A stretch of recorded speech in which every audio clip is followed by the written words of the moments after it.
Hi everybody, Chris Petri here. Thanks for coming by. We're going to do a beautiful flower painting here. Just wanted to mention in the beginning of the video here, actually I had some problems with my microphone. So I think the batteries ran out after I was recording for a few, maybe 20 minutes or half an hour. So toward the end of the video, the voice goes out and you won't hear anything, as far as me speaking. But I hope that doesn't bother you. We had a great time painting this, and I want you to see this video, even though I did have again some issues with my my microphone. It did shut off on me. The batteries ran out, I guess, and I just didn't catch it. I wasn't wearing my headphones. Usually I wear my headphones when I'm recording so that I can hear if there's any kind of problems with the audio. But so my audio went out about maybe 3/4 of the way through the video, but that's no worries. You'll just keep watching to the end. You'll see the most exciting part really usually is toward the end when we're finishing up with all of our final washes and everything like that and doing the final details with all of the very fine shadowing and some of the twigs and stems and some of the finer details. Okay, so don't worry, with that. Just have a fun time with this. Again, most of the video, the first 3/4 of the video, you'll hear audio. So I'm explaining everything, how we go through our normal process. I'll have my paints, my palette on camera at all times. And again, we're going to go through the first part is the sketch for the first 20 minutes. We'll do the contour drawing, pencil drawing, and then we'll get into the painting. All right, we'll see you just in a second. All right, so we just saw the finished painting, and we'll get right into the sketching here and the drawing, contour drawing. So the first thing we'll do is we'll just, again, keep it kind of simple for this. We're working with a really tremendous amount of water. We're going to do a new technique, a new method in watercolor where we're going to use a board, and then we're going to take our paper and then float it into some water in like a bath of water. We'll show you all those things as we go here. So first thing though, let's get our pencil drawing done first. It's a little bit easier to draw on a dry paper, and then obviously a lot easier to draw on a dry paper like this. And then we'll move on to putting this in the bath of crystal clear, fresh, clean water. And we'll let this paper soak for 15-20 minutes, and then we'll bring it back and we'll put it onto this board, this masonite board. And if you don't have a masonite board, you can use like a clipboard or some kind of like any kind of board you can find. Maybe there's like, I don't know, there's like plywood, there's all kinds of interesting things you can use, but you'll kind of use your imagination. All you need is like a board or something that's got a smooth finish to it. Glass table would work too. If you have a glass table, like if you have like a dining room table or something like that, you could work on a dining room table with this type of a painting. But it's easier just to get something like a board or a you can get this at the local your big box stores like Lowe's, Home Depot. They have these. It's called masonite. It's basically an eighth of an inch thick board. You can see here it's about 1/8 of an inch thick, and then on the back I have some traction roll here. That roll you buy, it's like I guess for like putting down on the floor, like underneath carpets and things like that. I put that on here with some gaff tape. So I have some gaff tape with some of that carpet traction cushioning. But under here you'll see it's kind of like a rough surface. So the masonite board is 1/8 of an inch. You need the 1/8 of an inch thick masonite board, and it's got one side finished with very smooth finish, and then the other side is like a rough finish. So we're interested in the smooth finish on this side of the masonite board like this. And you can get these cut in any size. If you go and buy like a sheet, a full 4-foot by 8-foot sheet of masonite, and then you can have the people at the Home Depot or Lowe's big box stores, the hardware stores, or any probably, well, Home Depot and Lowe's have workers that they can cut the boards down to your sizes that you want. So you can cut these masonite boards into any size you want. You might say, oh, I need like 2 at 20 by 30, and I need 2 at like 8 by 10, and you kind of work it out. As many as as many boards as you need. You just have them cut it off of the one sheet of 4-foot by 8-foot sheet. I know I'm getting into some of the minutia here of masonite boards, but they're really fantastic. As an artist, you can use these. You can just work with these. You can put these in your lap, tape down your paper, and just work on them, or you can use them for like this type of exercise where we're going to wet the board, wet the paper, and then use it in this fashion using the glazing technique. for the watercolor glazing technique. But in any case, we're going to get started with our drawing, and then we'll just kind of cover the rest of the information as we go here. But this is the first start of it, is let's just get our pencil drawing done, the basic first step. And we're going to do some flowers, some simple flowers. We'll take our paper and we'll just maybe make a rectangle here, like this, just so we have like a rectangle to work within. And then maybe I'll just take another piece of tape maybe here for the bottom so that my paper doesn't move around as I draw. So I'll put another piece of tape down here like that. And then we'll start out and we'll do a simple, I think I'm going to create like maybe a table and a vase to start with. So I'll do my vase to start.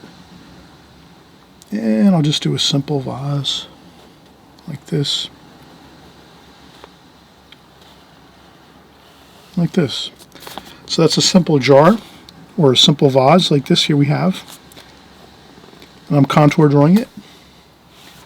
And then we'll make the bottom like so, with a little bit of a curvature to it. So you want a little bit of a radius on this. You wouldn't want to draw it straight across, although if you're not comfortable drawing curves and things like that, just draw it straight. You could draw it like just straight across like a rectangle.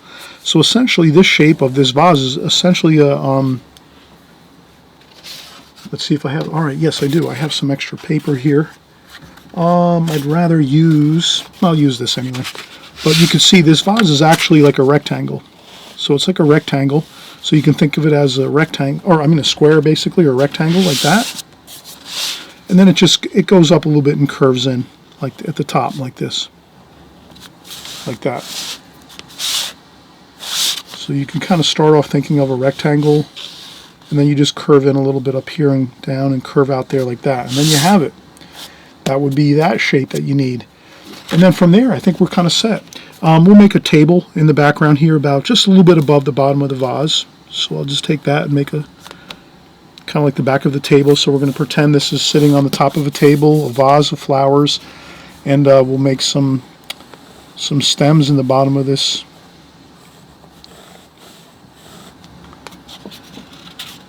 vase. This is going to be a clear, crystal clear glass vase. And then from that point, it's just some fun flower shapes. Let's maybe do, and you can always erase a little bit if you have to. I'll erase a little bit of the top of the vase right now. I want to kind of create maybe just like maybe like a daisy. Let's do a daisy type of shape here. Like this. And then we have the center of the daisy like this. So right in the very, very top of the vase, we're having a shape of a daisy right in the top of the vase. That first bit of shapes of the flowers that we see. And then there's maybe a leaf form coming out like this. And then maybe another leaf is kind of inside the vase like this, jammed down in there. And then we'll just continue with that idea of having the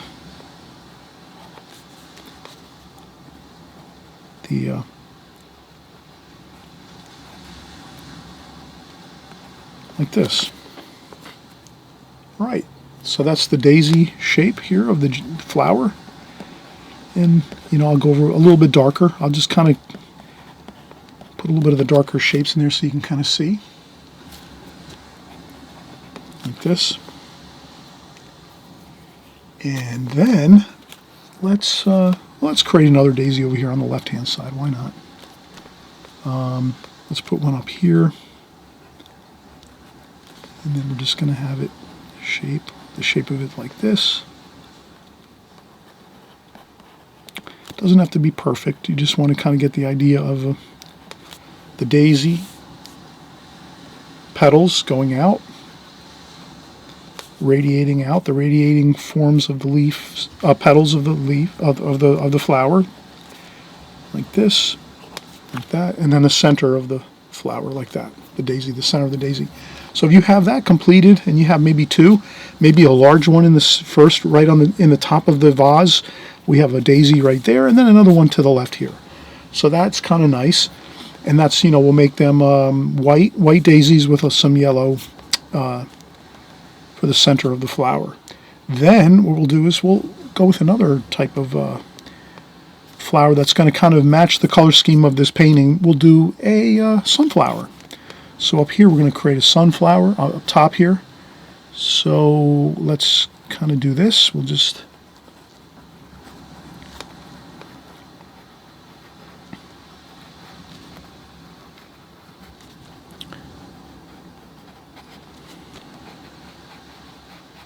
like that.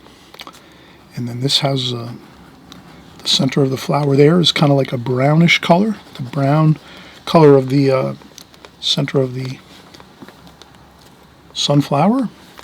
And maybe we're just going to have a few, maybe we'll have a couple pink wildflowers in this too. So we'll put a couple of pink wildflowers up here and over here, like this.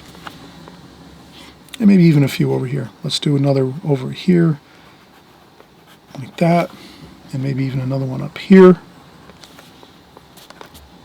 So we're going to have kind of like a bit of interesting flower shapes, and then over here maybe there's another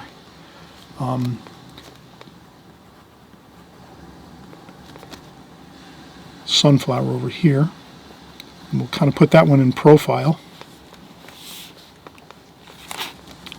And if we put that one in profile, I guess we'll make the center of it kind of obscured, so we won't see that too much. We'll just have the flowers over here, the petals of the flower over here, like that. Okay, nothing too fancy. Okay, so now we have some flowers in our vase. Maybe we have a couple of interesting leaf forms coming out like this. A couple of leaf forms, maybe a couple of twigs, stems, a little bit of interesting wild kind of interesting things like that to kind of give our painting some more interest and variety. And color too, color variation will be nice. And contrast too. We'll have some nice contrast in this. Okay, so we have the back of the table, we have the vase, we have some of these stems of the flowers in the vase. We have our flower shapes, the petals of the flowers. We have a little bit of leaf forms too as well around this arrangement, like that. And that is it. We're fine. Next thing we're going to do is we're going to paint this with the glazing technique, and also using maximum amount of water that we can is possible with the watercolor medium. So in this video, what I'm hoping to kind of like stress is watercolor is a really fun medium. It's a great medium. It's different than acrylics or oils or pastels or pencil drawings. It's all unique in and of itself. So if you want to capitalize on the watercolor medium itself, what are the real unique properties or unique virtues of watercolor? It's the water. Right? Oil paintings don't have water for the most part, and neither do acrylics. We're not using a lot of water in acrylics or oils or pastels or pencil drawings. So the main virtue, again, of watercolors is the water. So in this video, I'm just kind of saying, hey, let's explore using the maximum amount of water we can in this painting. So what's the next thing we're going to do? Stay tuned. We're going to be right back, and we're going to show you exactly what it is. All right. So I'm hoping you're going to give me a thumbs up if you're having a good time so far, enjoying this process. Of course, we did a really fun pencil drawing here, contour drawing, and but we're going to do a lot more than that going forward here. So this is just getting started. Okay. All right. So we'll get right back to it in just a second. All right. So we got the step one done, the contour drawing of our flowers, and we're keeping it simple, just a vase and some flowers on a table. And the next thing we're going to do is we're going to peel off the bottom tape here and the top tape from our masonite board, like that. And then over here, same thing. Then we're going to introduce a small, this is just a plastic Tupperware lid, tenderizer. I think this is, this is like the lid for a tenderizer for like marinating different things like chicken or beef or anything like that when you have things like that. So it's a Tupperware lid, and it's kind of thick. So and what we're going to do is create a bath. We're going to take our watercolor paper and our drawing right in here, and we're just going to set this down into the container. And then I have fresh, clean water. I usually use like an orange juice container, empty orange juice container with my filtered water that I use from the house. I have a filter on my faucet. And then I just take this and I just will fill this up with water. Maybe about an inch or two of water. Like that. At most, an inch or two. So maybe just, an inch. An inch is fine of water. And you just take your paper and you flip it a few times like this in the water. Get it drenched with water and then leave it sit for 15-20 minutes. So that's what we're going to do. So now we're just going to have a waiting game of taking this watercolor paper with our drawing on it, letting it sit in this water bath for about, again, 15-20 minutes should be fine. It'll soak almost all the way through the paper, if not all the way through the paper in 15 or 20 minutes. And you can experiment with that and see, if it's if you need more time. But usually 10 to 15 minutes usually works fine. It gets wet enough and drenched enough the paper that it works fine with our process here that we're going to use when we go back in and start doing our painting over the top of this, okay? And again, the pencil drawing is fine once you're putting your paper and pencil drawing into this water bath. Doesn't affect it in the least. And you just let it sit in there. And then maybe in 15 minutes time, maybe once or twice you just flip it over. So we'll leave it in like this for now. And then maybe I'll stop the tape. And when we come back, I'll have flipped it maybe 1 or 2 times. Kind of like an egg, if you're going to flip an egg or something like that. If you're cooking an egg for yourself, in the morning time and making some breakfast, you flip it over, you leave it like that for like another 5 minutes. Then the last maybe 5 minutes, you flip it back over again like this. So I'll start off with this side up. I'll flip it over 1 time and then 1 more time. And then by the time 15 minutes is up, we'll have a good drenched watercolor paper here, and we'll begin to do our painting. Okay, so we'll be right back in a few minutes.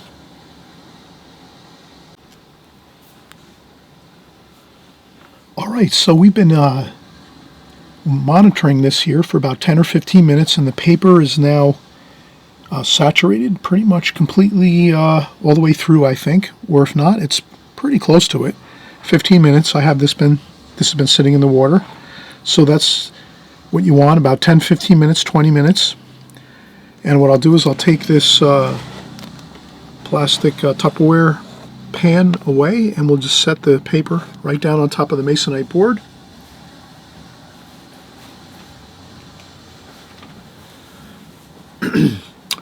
And then now that we have this here, we could take a little extra water and just spritz with a spritzer bottle. Spritz around the back of the paper on the top side and then the underside too as well, just to make sure it's firmly seated on the masonite board, or if you have, again, like a plastic clipboard or something to that effect, that'll work. And I'll just push my painting up here a little bit so we can kind of see that it's completely adhered to the board, to the masonite board right now, the entire painting. And then what we'll do is we'll start mixing our color scheme that we're going to use for this painting. And pretty much we're going to use like a blue-purple background, and then we'll put in like the yellows for the daisies and also for the sunflower. So, and then we'll have a little bit of red too, some alizarin crimson, and maybe some rose madder for our other wildflowers that we're going to have in this too. So we're going to have a lot of nice pops of color in this painting. So what I'll do is I'll start mixing the colors, and I just have a fresh, clean water container with fresh, clean water. And incidentally, I have all my art supplies in the comment section below. All the links are to Amazon. I pretty much buy all my art supplies from Amazon, so you just have all that, so you know. You don't have to guess on what I'm using, basically, for my art supplies. And I guess the masonite's not in there, but that's like a specialty item that you can pick up, or you can use something different than this, but this is basically my setup for this type of a composition here. So what I'll do is I'll take cerulean blue. I think that'll be like really, that's a really beautiful blue. Let's use that blue. Let's use some French ultramarine too. We'll put some French ultramarine blue here. Awesome blue. So we have two blues here, and then a little bit of ultramarine violet for the purple. We'll put that there. So we have, and what we're going to do is actually, let's create the glazing, the first glazing of this painting, the light washes first. And we might even use a larger brush. I may try to find myself a larger round brush here. Let's see if I can look around.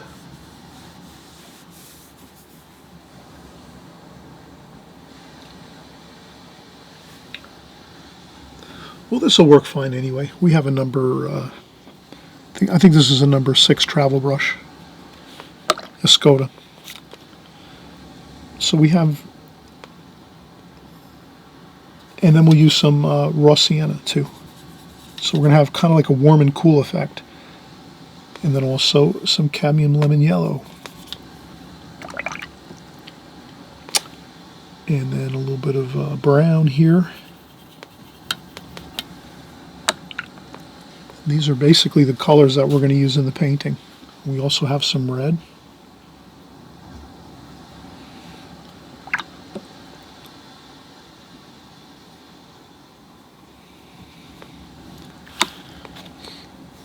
Okay, and that's as simple as let's start getting some color. Alizarin crimson, purple, blue. We're just going to start to get some of our background color in.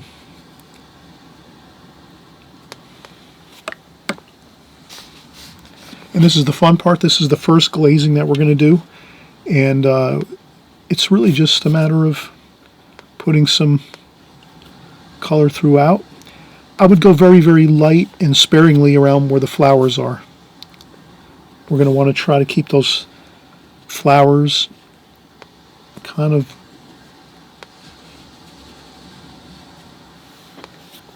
isolated with lots of white paper. We don't want to get too much of the light first glazing or first wash into the flower area. We just want to keep that first wash. And I'll mix all of the colors everywhere. So if you'll imagine, I'm sort of mixing all of these colors that we just put out onto the palette all the way around all of the areas of the palette, of the painting, I should say. And, you know, that'll be your best bet for a nice harmonized color scheme. And you just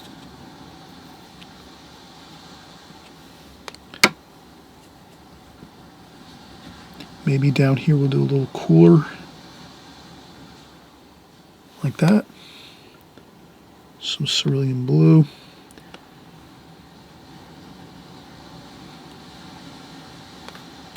Couple of splashes. I'll take some French ultramarine blue, a couple of splashes here and there, and then you can take those splashes and then soften them up a little bit if you want to. Leave a few, diffuse a few with a little bit of a brush stroke or two, with a little bit of a wet damp brush like that. Then I want to keep this table like nice, really nice bright white paper, so I'll lift up any kind of paint that's infiltrating down into my white tablecloth here. So I have a white tablecloth for my table, and that's what I want to do. I want to make sure I keep that really nicely lit with light and no shadowing or anything like that for the most part right now. We can add shadow in as we need to. We could add a touch of some color, but sparingly. I would say just go very, very lightly. Just add a little bit of these colors that we've mixed up here into the background, into the tablecloth, but do it very, very sparingly. Very, like almost like you can't even almost notice it, but it's there. Just like that. And that's really the key. Doing things very subtly in certain areas. In other areas we leave it kind of obvious. So up here it's obvious we're using the colors of our palette, and then here and there, especially down here on the tablecloth, we're using it very sparingly, the colors, but we do have it in there. Okay, now the next step will be to let this dry. I would say maybe an hour. If you have a blow dryer, you could use a blow dryer, but I would avoid kind of using that. I think it's better if you let the paint just dry naturally, the water and paint dry naturally as we go. And I'll actually add a little more water to the back of this paper with my spritzer bottle. So I have a spritzer bottle with fresh, clean water. And I'll just wet the back of the board again.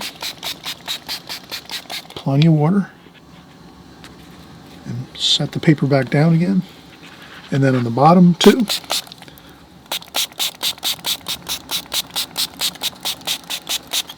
Just like that.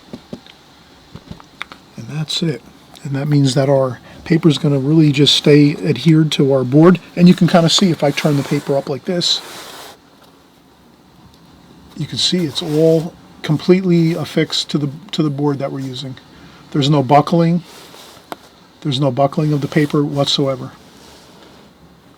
That's one of the advantages to using this method and this technique in watercolor. Is you can keep your paper completely adhered to your surface without having buckling and problems with that type of thing, because I know myself many times when I painted in the past, this has happened to you. In the past, you put some really nice washes of glazing onto your paper, and then when you go to paint, like in a half an hour or 20 minutes later, once it starts to dry, there's all these buckles in the paper. This is actually the way around that. There's other ways to do it too. You can completely dry your paper and use gummed blocks. Gummed blocks work great too. The only thing with gum blocks is you have to wait really usually for the gum block to dry 100% before you go back in and start painting, because it does stay in a buckled state for quite a while before you can start painting again. We're here. You can continue painting as much as you want. You just have to be careful with your washes because this is drenched. This paper is now drenched, but it is, again, adhered to the background, as you can see.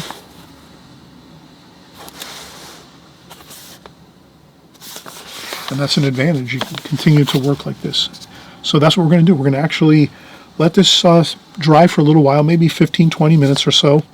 Once that shiny bit of look to your paper starts to dissipate a little bit, that sheen of like that wet glossy look to your paper, when that starts to go away, then that's kind of like your cue that you can go back in and actually start adding some paint to your painting right now. But you just have to be careful. You test out a little spot. If it seems a little bit too wet, give yourself another 10 or 15 minutes. Does that make sense? So you kind of just test it out as you go. You will go in and that's what I'll do right now. I'll take a break right now and we'll let this dry for maybe 15-20 minutes. And again, we'll wait till we see that glossiness of the paper go away, and then we'll see what happens. And then we always want to remember, though, that we definitely, as we're working, we always still want to take the paper and spritz the back of the paper to make sure that the paper is sitting adhered to our surface. That's the main thing. Just like that. All right, let's come back in a few minutes and we'll see what happens. We'll start to test out the paper with our washes once we see that sheen and that little glossiness kind of like dissipate on the watercolor paper itself. All right, so we waited. I waited about 15 minutes or so, 15-20 minutes, and it looks like the shine of the paper has gone away, which is good. That means we can go back in with our darker tonal values, our darker washes now with more pigment, more paint.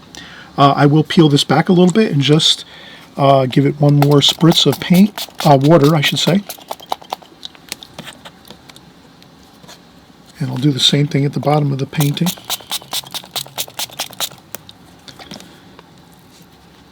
Like that. This way it stays adhered to my board. And then we're just going to start going in. And the only thing I think I did miss on the beginning was we're going to use green. So let me take a little bit of sap green and add a little sap green to the background color. Just a little bit here and there. Doesn't have to be everywhere. just a few spots here and there, like that. So you'll see I'm just kind of scrubbing on a little bit of that sap green, very lightly though.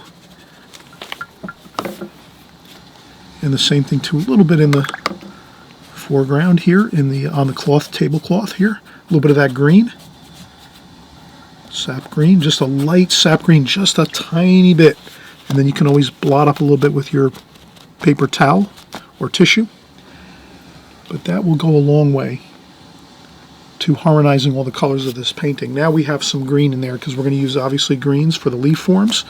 All right, so let's get started with our flowers and leaf forms. So what I'll do is I'll get some sap green here and some burnt umber, just so we have a little bit of that sap green. We can neutralize the sap green a little bit with a little bit of that burnt umber. And we did use some burnt umber in the beginning. And French ultramarine blue for a little bit of a cooler green over here. And that's pretty good. We can kind of start with that idea of some darker greens. And we'll just kind of start to get, maybe we'll go down into the vase here and get some dark, couple of darks in the vase here. Some of the stems coming down like this. Like this. And then we will go into our cerulean blue with a little bit of that green. Rinse off the brush, dry off a little bit of the water on a paper towel or sponge or tissue. And we'll just put a little bit of blue across here too, so that we can kind of capture the vase and that shape. So like the vase here is catching some light as it goes in like this. You see the shape of the vase? You see that. The vase goes up straight like we were talking about before. It's like a square, but then it kind of tapers up. The vase tapers up. So around that edge, that's going to be catching some light. We're going to say the light's coming from above, shining down. So that's what we're going to kind of showcase, is that light around the top of the vase is going to be sort of front and center for the interesting part of the light effect of the vase. And then we can add some more cerulean blue and that green here like this, and then you can even add a little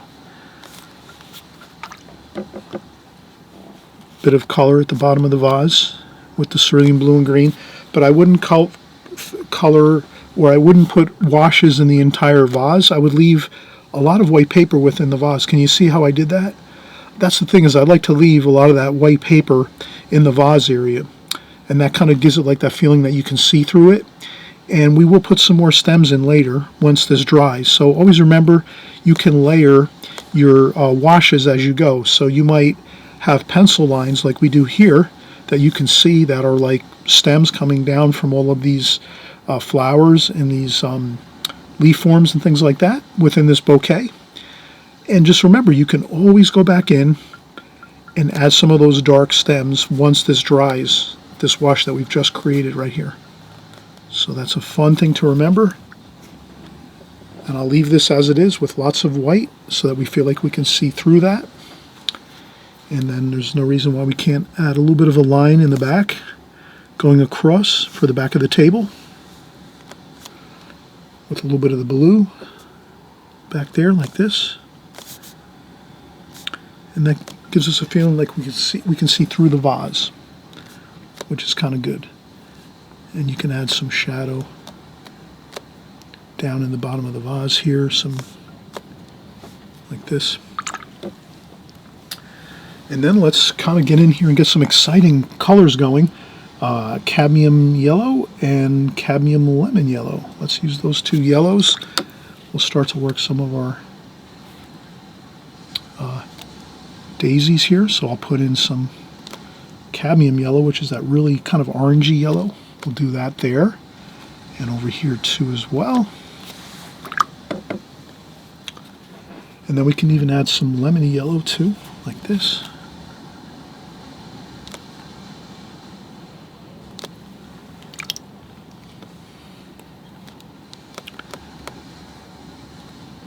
like that. And then let's add a little bit of that burnt umber for the center of our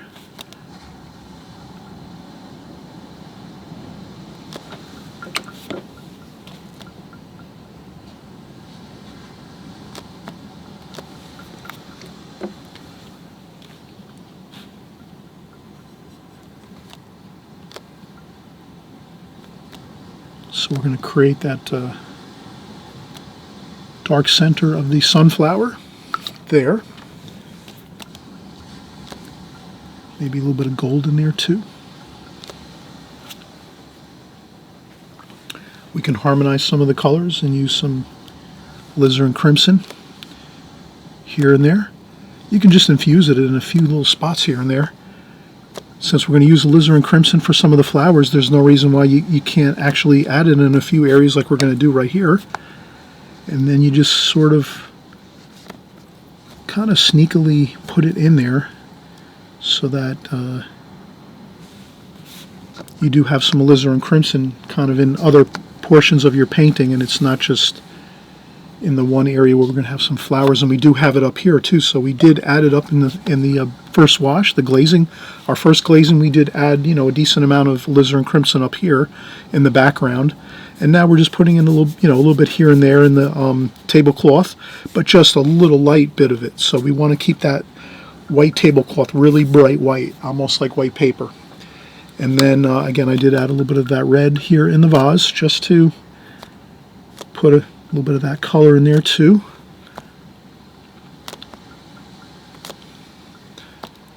And also there and here and there. Okay, so now we sort of have some good colors working around the whole painting. Some sap green, a little bit of some viridian green there too. And if you want to put some viridian green in the painting, start to just infuse it a little bit everywhere in a few spots here and there.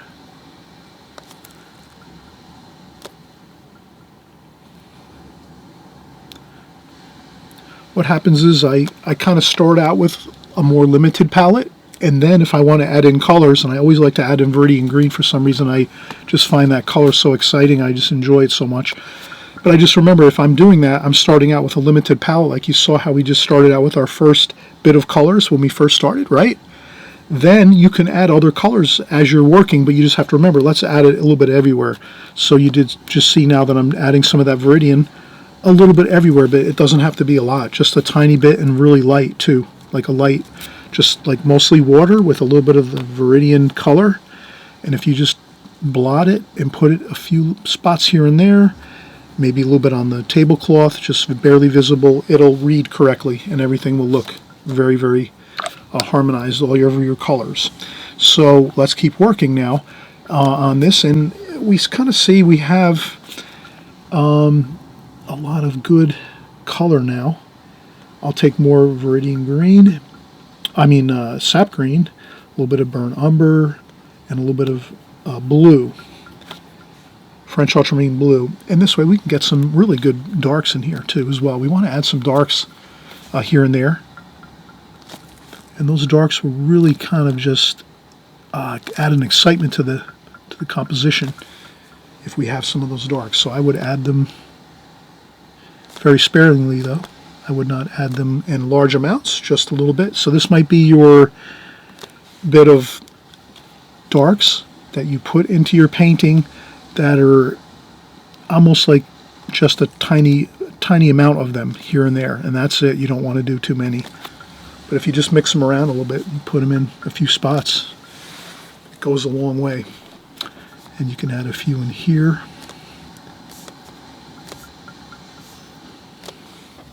Just like that, and that should be fine. And then we'll continue working. I rinse off my brush, dry off a little bit on the paper towel or tissue, and then we're going to go in with a more lively green. So let's come over here and add some lemony yellow with a little bit of cerulean blue, and then we have some of that nice green, that nice lively green, and that's where we're going to come up with some of our beautiful leaf forms like this. And you'll be surprised how good that looks. that. And then again, I'll start to put a few of those little dabs of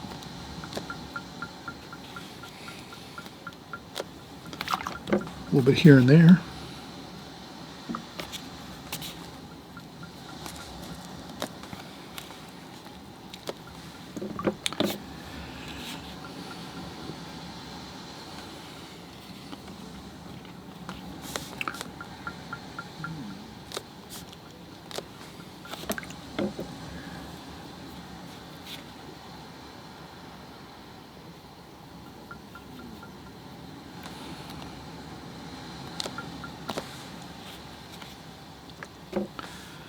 And then we'll take a quick break now. We'll let this start to set up a little bit because we have put quite a bit of paint down onto the paper right now.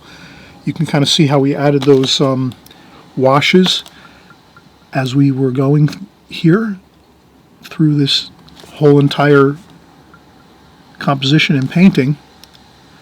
So the best thing now is to kind of let this set up a little bit. I'll put a couple splashes of yellow,